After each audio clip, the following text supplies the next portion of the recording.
Ambassador Craig Allen, thanks so much for your time today. You spoke, for example, about the United States meeting with its allies, the Quad, in the run-up to Anchorage. The Chinese did exactly the same thing right after they left Alaska. So, if not equally, do you think they both bear a great burden of responsibility in terms of their actions, but also the consequences that come out of that? Right. There is a clear mirroring between Beijing and Washington on so many of these issues. And we saw that in Anchorage very clearly.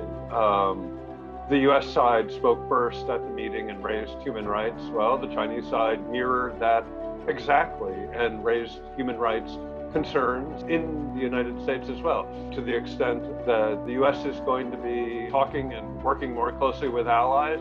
Well, China is going to be doing that as well. It was interesting that you use this word mirroring, which I've not heard other people use before.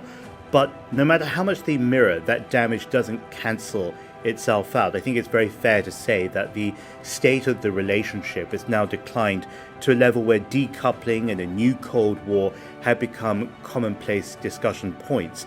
If either were to occur, what would be the impact? The word decoupling is not used by the Biden administration. And I think that is a very positive signal. The trade numbers, and to a certain extent the investment numbers, suggest that decoupling is a myth. U.S. exports to China last year in 2020 rose 18%. And at least across most industries, decoupling is really not a relevant concept. I think that in consumer goods, for example, in agriculture, in raw materials, in energy, in finance, we see a tremendous amount of growth in trade between the two countries. The question where decoupling becomes very real is across the technology industries. Now, that's been true for a long time, but it's more true today.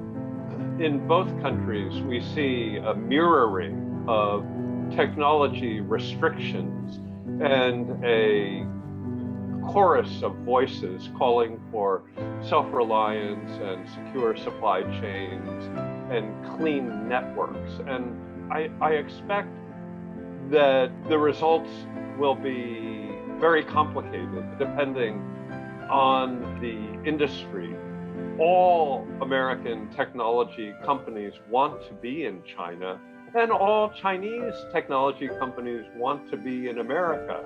And I think that at the end of the day, what we're going to see is American and European and Japanese tech companies in China, mostly for the China and for the Asia market, but that their R&D structures and systems and institutions and projects might be bifurcated and duplicated in some cases, with redundancies built in that are required by law in one or the other country.